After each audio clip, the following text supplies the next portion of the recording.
Awesome. Hey, Aaron, thank you so much for jumping on with me today.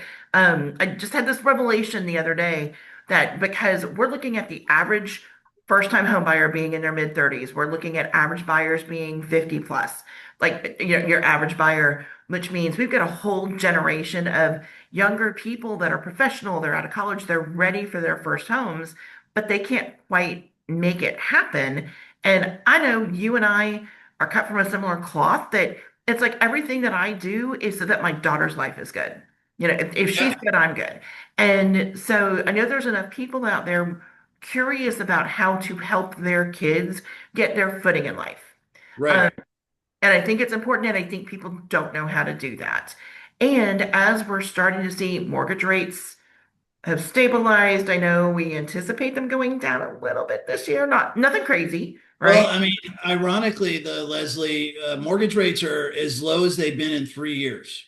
Like that's pretty a crazy thing to think about. I mean, we're in the fives now, which is really incredible, and they have been coming down. And we feel that in the market. I know I've certainly noticed it in my business. And you were saying that your mortgage applications at your office, because you own that brokerage, like tell me because those numbers were staggering.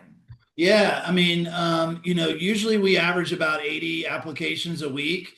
In the last 2 weeks, we've been averaging close to 140. So it shows you the energy in the market, the rates, people looking to buy, and also looking to refinance. So the energy is real and it's here. And, it just comes down to what we've been talking about for a long time. If these rates come down, everybody's excited. That means that inventory will get less. It'll be more competitive. Prices will go up. So now's the time to jump in. Yeah, absolutely.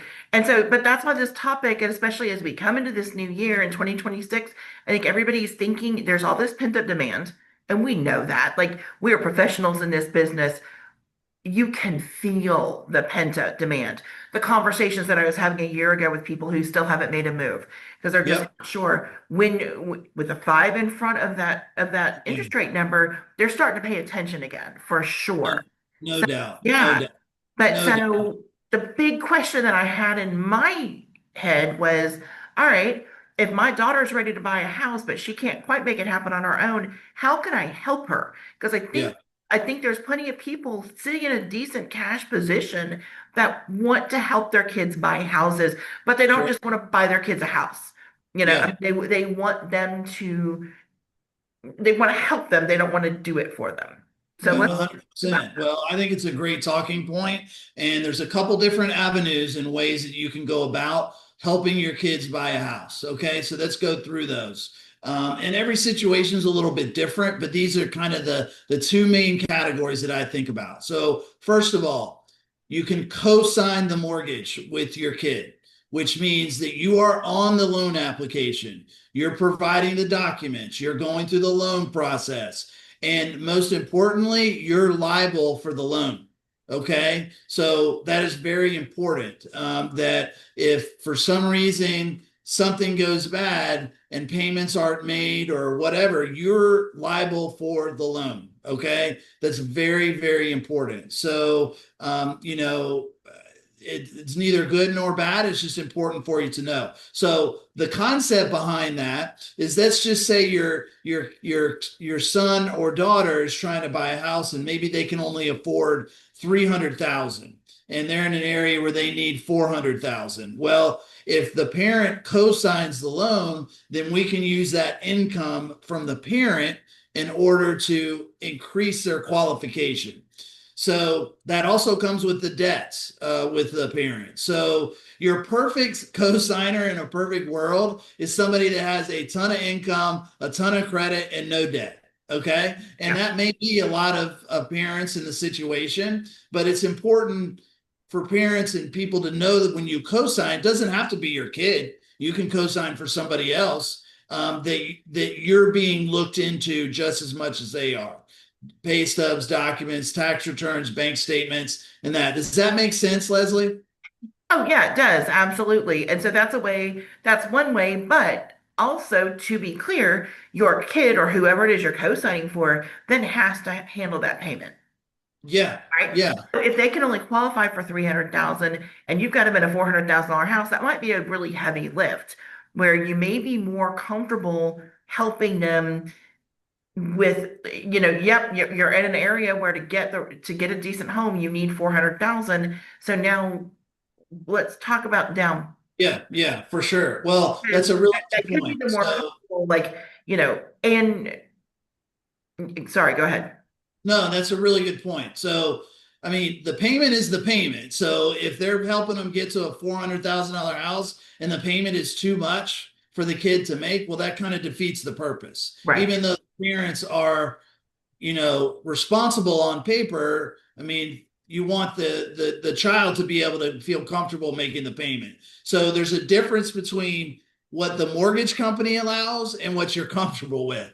So right. just because you qualify for the 400 may not be to your comfort level of what the child wants to pay every month. So option two is, gifting money. Okay, gifting down payment.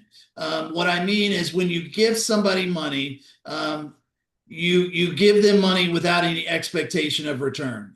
There's generally a gift letter that you sign that says that. Okay, so what that does different than co-signing, and you can do both at the same time, but you can also do either or. So let's just take that example of someone who was trying to buy the 400 that couldn't qualify, so they were thinking the parents could co-sign. Well, the parents could not co-sign and just give them the 100,000 as a gift, and then they can qualify on their own for the 300. So what that does is the parents aren't liable for the loan. They're not going through the process. It is solely the responsibility of the child. They're the ones that signing. You have just given them the money for the down payment. It's called a gift in the mortgage world, and that's perfectly acceptable. Does that make sense, Leslie? Absolutely. I do have a question. If you do that, can the parent then be on the deed? Yes, you can. You can always be on the deed. Really, from a mortgage perspective, is if somebody wants to be on the deed, they need to be on the purchase contract. They do not need to be on the loan. So when you're on the deed, you own the house. And if you're not on the loan, you don't have the liability. So Right. yes, you can do that. So if Like the we see parents, that often with like husbands and wives where the wife may yeah, not work. Cool. That's a traditional way of looking at it, but we're with that, where the wife may not work. So she, right, so she doesn't have income that doesn't need, doesn't get counted into the yeah, mortgage, but then she's on the deed. I mean, and obviously we live and work in Florida, for so sure, it's her house anyway. I mean, right, exactly. it's if it's your homestead, but you do see that all the time. We can still include the family just in case, as parents, yes, you want to give your kid that leg up, but you probably also want to protect your investment a little bit and just make sure if anything happens, you're on the deed. You have that layer of protection as well, which 100%. That's a is great awesome. point. So if just like you said, if you wanted to give them the 100 and still maintain an ownership percentage in the property, you can absolutely get on the deed. So in summary, you could give them the 100,000, get them down to a mortgage of 300. They're buying the house for 400. The parents give them 100, okay, and it's a gift, and that's fine. And then they could also be on the deed if they choose. So the parents have ownership in that property, just like the kid. So you could definitely set it up that way. Or if you just want to give it to them and not on be on the deed, that's fine too. It's Sure. just on whatever the family dynamic is in that situation. And can we talk about why to talk to you before they do any of this? Because what we don't want to see, and jump in here, but I got to like set the stage, is what you don't want to do is give your kids $100,000. I love that we're talking about $100,000 like it's nothing. But Yes. give your kids give your kid $100,000 on Monday, and they go, okay, talk to the lender on Tuesday, and then you've got to answer for where that $100,000 comes from. Like, don't do that. Don't just deposit cash Right. think and think that that's the answer because it's really not. You want to structure it because if there's large deposits, a lender's going to want to know where that money came from. And Yeah. it, and it, like we always say, no mattress money. You don't just want like a mystery. And you can't Venmo $100,000, but I don't think you. I think you can. I think that's well above the limit. But like get you want to work on the strategy. They want to call you. They want to call me so that I get them in touch with you. Yeah, Like, absolutely. Well, that's a really great point, Leslie, because honestly, you don't need to give it to them. Like you can wait until we found a house, we signed a contract, we're using XYZ title company. You can give the money right to the title company. That's the best way to do it. So it goes right to that transaction. oh, Title company be okay. the one that's closing the purchase, the transaction. So it's actually we encourage, and it's much easier on the paper trail if the parents just give the money to the title company and we document that paper trail. It never even goes to the kid's account. It's much easier and cleaner. It's way easier that way. And that way you don't have to worry about giving ahead or whatever. Just wait till you find the house and then do it at that point. That's what I recommend. Fair enough. And because it's not being counted, yeah, and if you're gifting those funds, you don't have to go, you're not going through the process of the mortgage process with your kid. That's your kid's. You're not going through the mortgage process. However, depending on the type of loan, there may be some verification involved of where those funds came from. Like the parents may have to provide a bank statement. Different type of loans require different requirements, but it's way easier than going through the full loan process. So that's what I would recommend to make it very smooth. Are there limits to how much a parent can give to a kid? There's really not. We've seen anybody, all ranges of gifts. There's really not. You can gift the full down payment. That's not a problem. Okay. So, there are some programs that require a minimum investment from the kid, but generally a gift is perfectly fine. So we've been using that number 100,000. Well, that's a big number. Like it's nothing. Like just write him a check.